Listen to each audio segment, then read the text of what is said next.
going to remove this, and I'm actually going to move it over. Okay.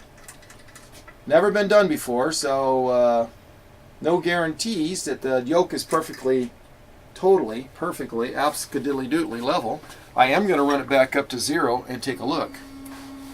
And if it looks close, I will actually try that.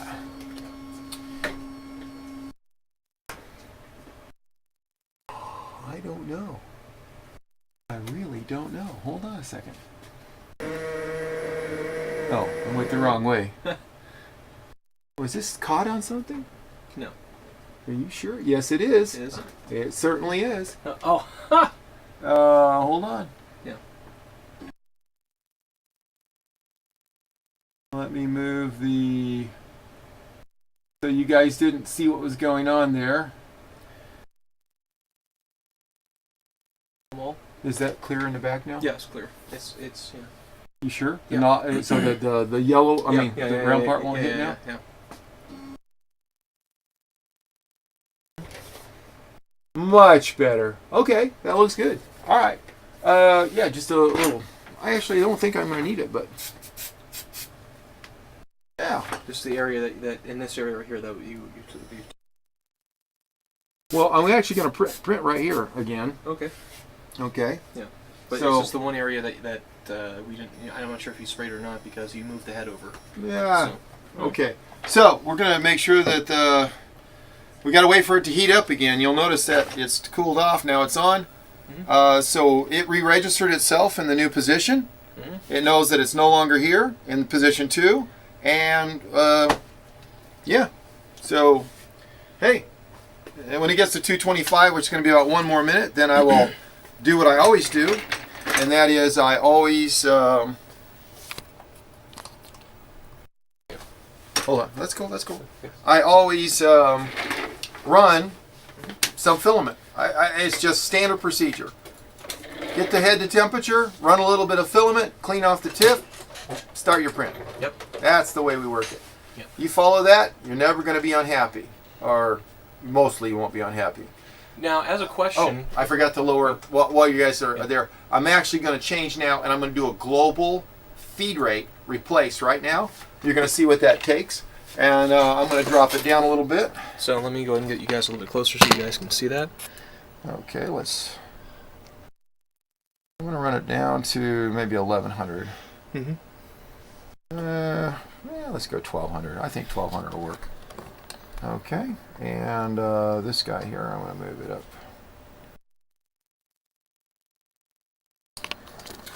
I'm going to freestyle it a little bit more, guys. A little bit closer so you can see what he's doing. All right, so I just go. What the heck happened?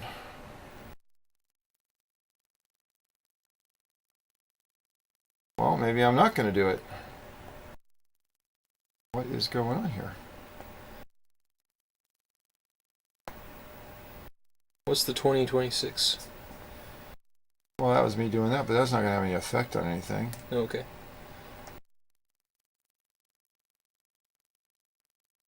Alright, it's trying to do something. Button, make G1 uniform. Okay. Hold on a second here.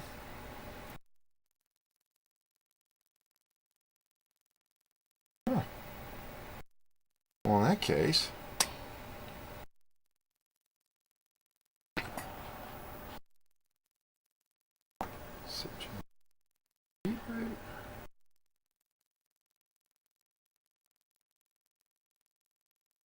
Alright, now it's done. I was pushing the wrong button. It's an older version of software that has been fixed in the newer one. So let me just go look. Double checking. Oh. Feed rate's 1200. Yep. Okay. And now you see we're already up to temperature, so I'm going to run some material.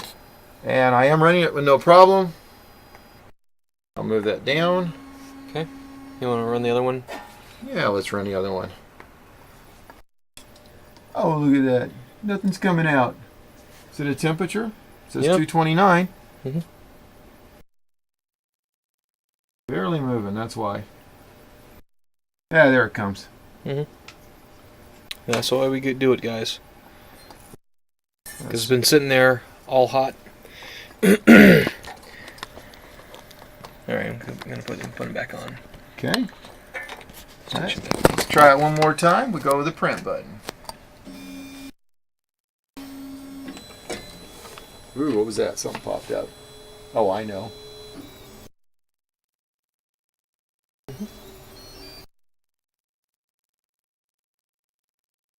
I had to trim this.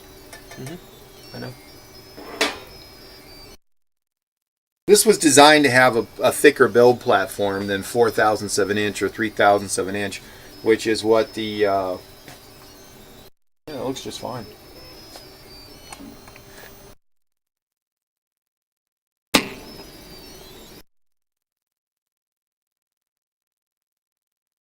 All right. So you got to see a couple of things there. You saw us move from one head to another and how tough that is. You saw me change the feed rates down. Hey, you saw us put new filament in. I guess you're getting an idea. And of course it runs faster with a lighter motor. So of course that is one of our goals, is to have the lighter motors. There you go. Actually it gets better contrast that way with no reflection. Yeah, because it gets the screen reflection. Okay. The Costa asks, do you think you will be able to demo using plasticine or Play-Doh as a support material for ABS at some point? Absolutely, without question, and we should be able to do it eminently. The question will come back is, if you're using Play-Doh or plasticine, plasticine is what we're going to recommend. I've looked at Play-Doh. It just has too inconsistent mechanical properties. So it's got a lot of air, guys, and it compresses kind of unevenly. Yeah, and it's not as good for the high temperature. But let me just point this out. Well, most of the builds are such that you're going over a cavity or something like that. And what we're really trying to do is get it so you can build to a point, and when you're done with the support material, pop off the EMO 25 and then raise your speed and run to completion. You know, it doesn't make any sense to have a system that is unnecessarily bogged down. So, you know, just giving you an idea there. The other thing is we're finding that with the way the heads pop in and out, if you're doing a mixed build, you know, you don't have to have both heads loaded. If it's a 2-hour build and you want to change, which takes 60 seconds or 3 minutes, and it's going to allow you to run at the highest speed, it's very possible that it's much better to just swap the heads in the middle of the build than it is to load the yoke with so many heads. Again, on the drawing board is smaller motors, smaller than this, smaller than the other ones you've seen, where we have multiple in one little head, and the whole thing weighs about the same as a single large head right now. That's not happening today. No. So step.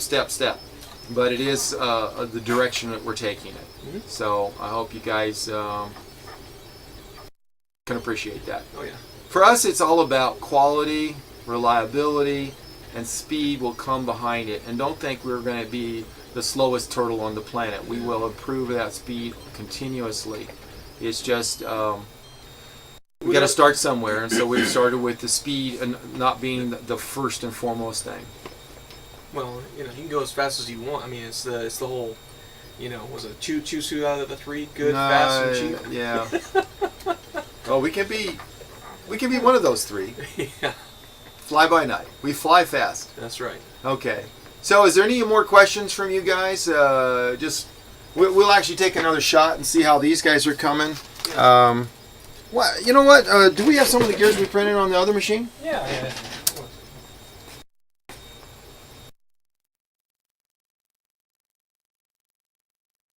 Interesting.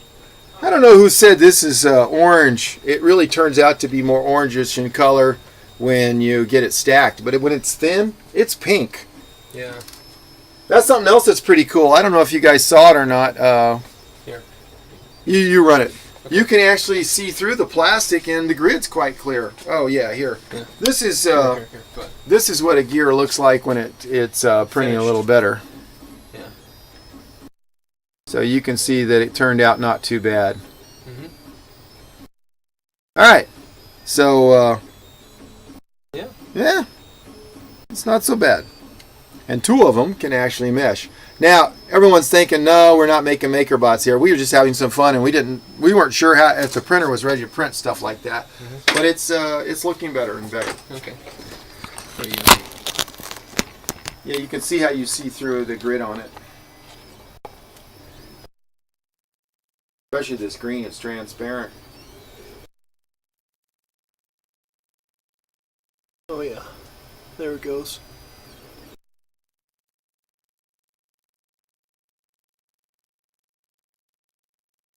Well, based on that spacing, yeah, you can only do one every third. So that's a good example of this, though. Oh yeah, that's exactly what we were trying to do with it. So, and get the stop-start working, and you should end up with some pretty decent looking prints. oh yeah.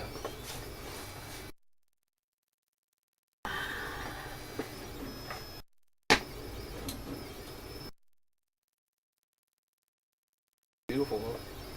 Yes. There you go. That's a much better angle. You can see both of them at the same time.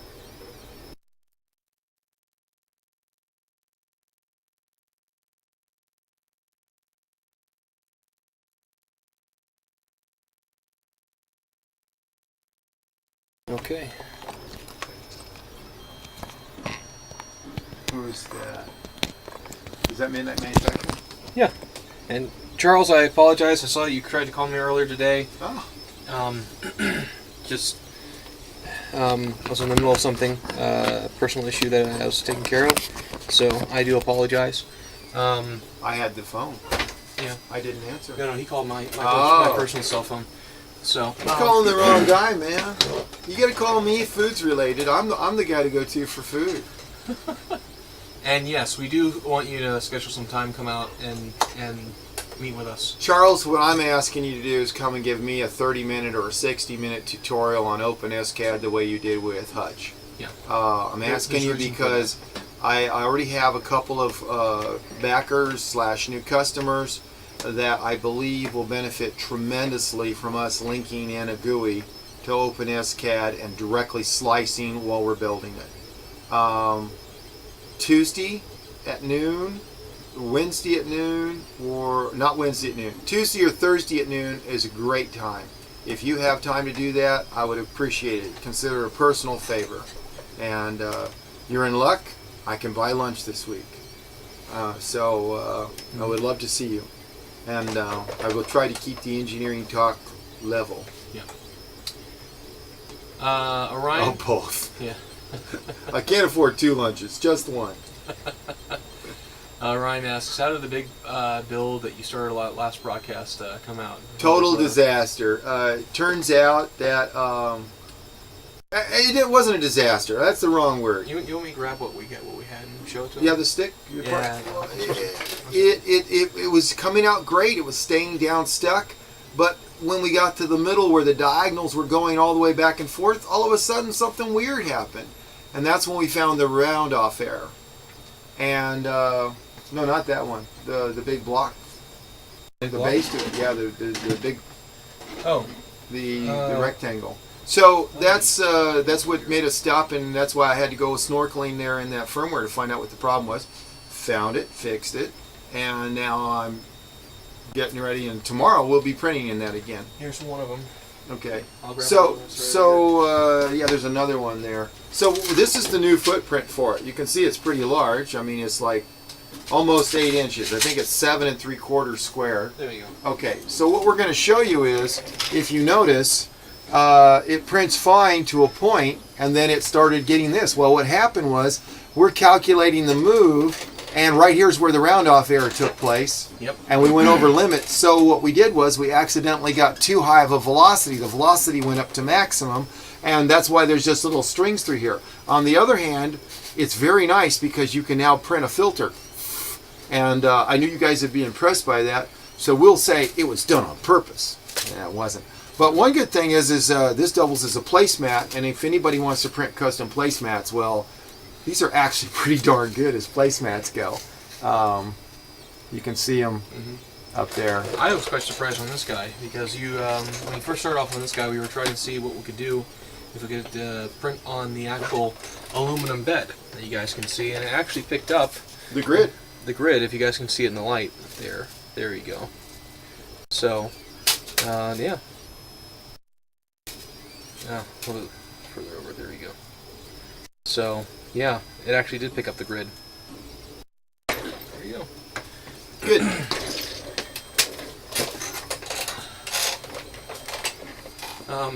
So, Eagle One J says post-it notes were a mistake and adhesive. Viagra was a blood pressure medication. Really? I'll take it for my blood pressure. That's a great idea. Oh, Linda! Wow. The cat will never sleep safe again. What do we got here? Okay, that did a good thing. It looks like it's staying lined up now. Good. I love watching this thing do some of its actions. It's kind of fun when you hear going woo woo woo woo woo as it's shooting those circular patterns around. Yeah, there's lots of interesting stuff. Okay. Man. Yeah. That's I don't true. care what you say. I was just expressing today how to motivate people to Hutchison. Yeah. And totally along those lines. Cool. Well, I hope this was another interesting adventure in printing for you guys. Yep. Trying to think. I talked about the next fairs. We've got that going on. Do you guys want to see whose printers we got behind us? We can take a look. Their names are actually on them. Let's see who we got. I'll call out the names so you guys at least know you're in the queue. All right. We have Should go on the bed. on the bed. Yep. This guy. Oh, Nicholas Filgendeher. Mhm. Where's he? He would be in Switzerland.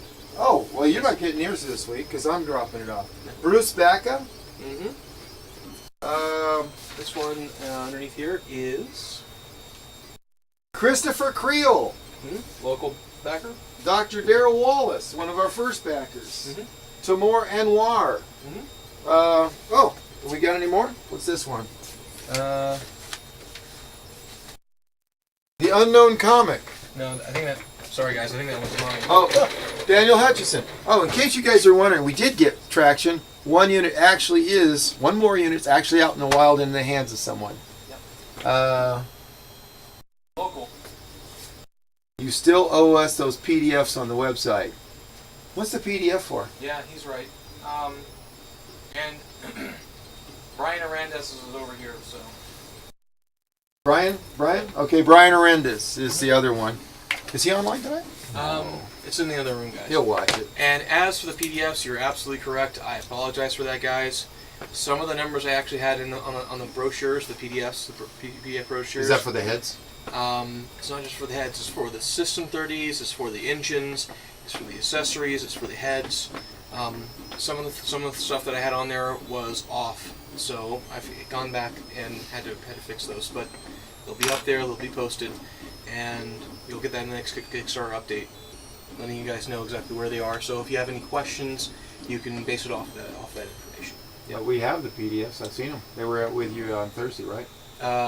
Yeah, those are the ones that were a little bit wrong. Nobody took any of them with them anyway. And they were Is it just the price? the only thing that's price is not is on some of them. Some price is not on all of them. That's So, okay. yeah. We'll just give it to you so you can look at them. You can name your own price. No. Name your own price. No. If it's not high enough, we won't deliver it for a long time, longer than this time.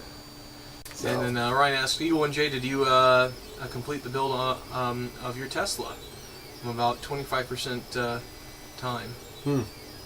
So I don't know what the Tesla is, but okay. It's a coil. Is it Someone's Tesla making coil? a Tesla coil.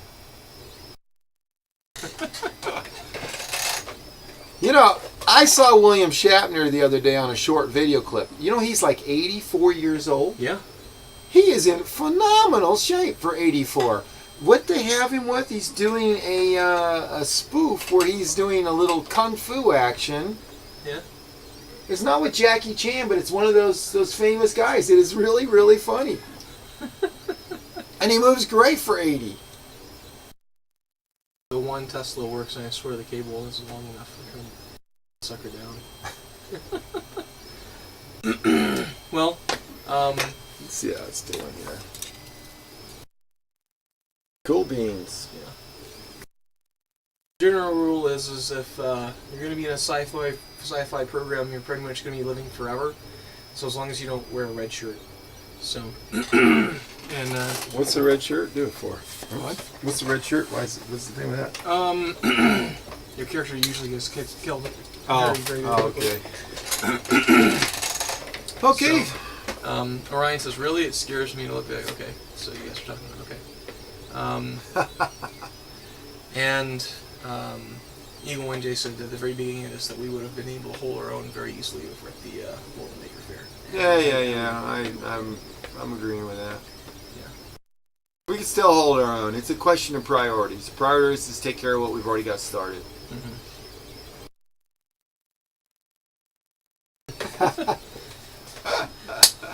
I do like the most interesting man in the world. You're absolutely right on that. I saw them firing it off in Maker Fair, and I saw how they had it. I'll tell you something. When I was in college, I was teaching myself electronics, and I was building my own oscilloscope. So I had a 13,000 volt power supply I had built, and I was working in the physics laboratory because it was the only place on campus where I get the soldering irons and stuff. So some guy thought he'd be really funny, and he snuck up behind me and dropped a metal plate on the floor. Well, of course, I jumped up, and guess where I landed? Smack on my 13 volt power supply. I did not die, but some say it altered me for the rest of my life. You cannot tell. It was like a bad Superman movie. So, yeah, high voltage is not as much fun as Jello. No. And that's a fact. So, hey, Greg, if you're still watching, I think your machine actually prints. Of course, you got one there at home that prints too. So, I guess we're going to have no more excuses. This thing's just taking up space, so I guess we'll shove it in a box and send it your direction. With your permission, of course. I'm kind of hoping to get your firmware up to the next level and then stick it out the door, but one way or the other, I think we're just going to go ahead and ship it. We need the space. And the next one would be for Les. And then Tuesday nights, Les's thing. So, Greg, you know so much about the printer, we don't have to Skype in. But this one will be kind of like we printed on your printer. It's going out the door now type of mode. Yep. And, yeah, I see a lot of people are talking about scary movies. Yeah, well, they're talking about Star Trek and a couple other things when it comes to, I think they're Kickstarters. So, the other Kickstarters they're part of. Just feel free to send my printer free up some space. You got it, baby. It's going on the next Greyhound. I got to pack it, but I think we're going to be doing pretty good.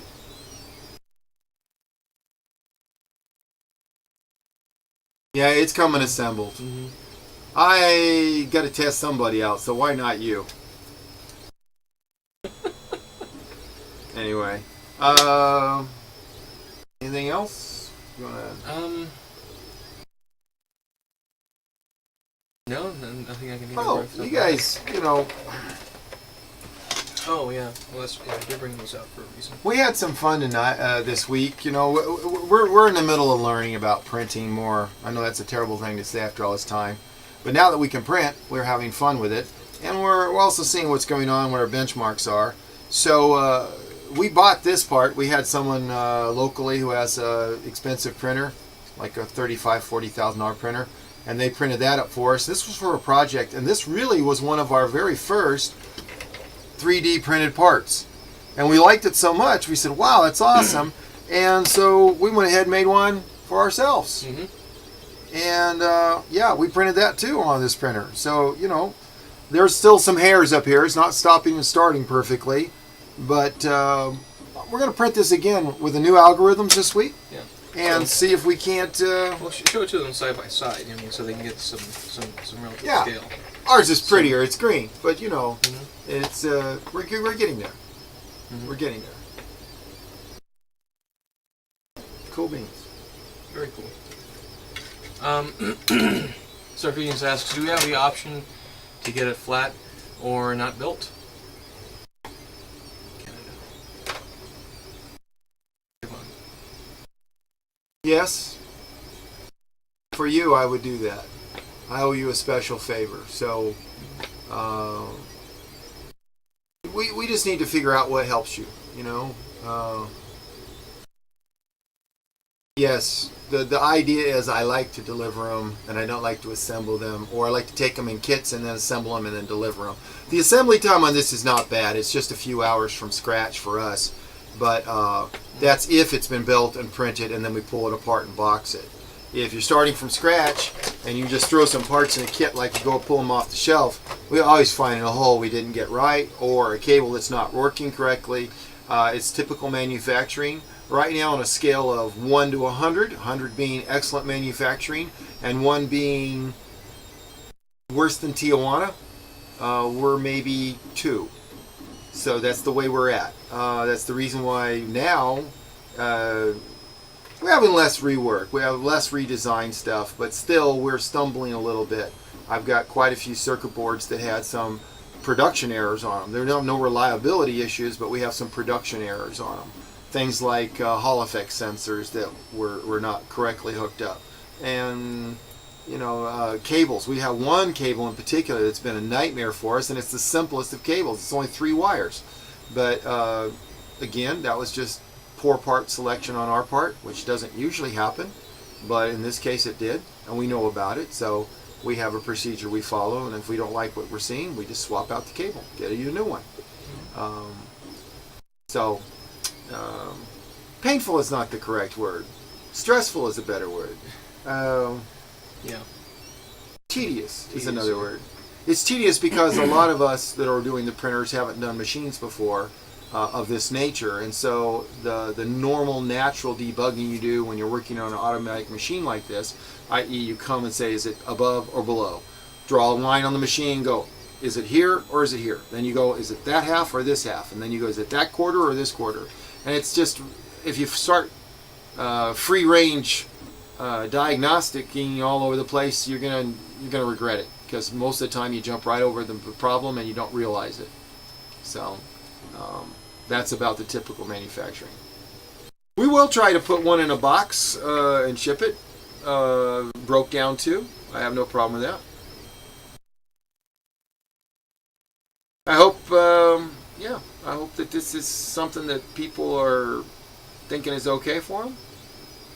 Oh, on a last note, I would like to address the filter system. Somebody was nice enough to let me get out of that one with just a few comments. At this moment, and it could change tomorrow as we're making more tests, at this moment I feel like the best place for the filter is actually in the top cover. And that's what I'm looking at doing. And it might be that we print some louvers on it. So just know that we're striving to get the most effective filtering with the least amount of confluence on the build.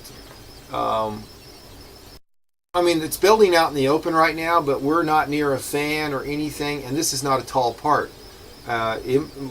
We're actually going to let it go tonight, I think, because when it reaches the full thickness, it is, oh my goodness, it's going to be... It's not quite thick. Enough. Well, it's enough. One of the things is that when you get spokes in it like this, it's very stress relieving. Mm-hmm. I mean, I feel no stress at all.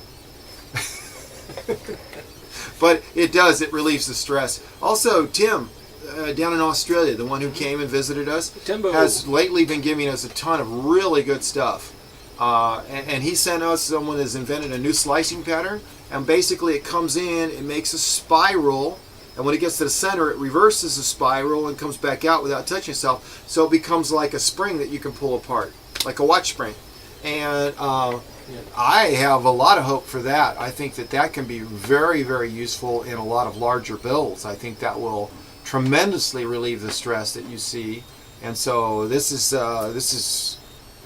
I won't say groundbreaking, but I'm saying it's very good. Yeah, groundbreaking. It's amazing stuff. It's good stuff that they've done. It's good material practice, for the material science practice of actually stress relieving the material as it cools. Yeah. Okay. I completely agree. Someone's asking about the volcano. I've got 10 of them in manufacturing right now. I have 25 Emo 25s, or maybe more.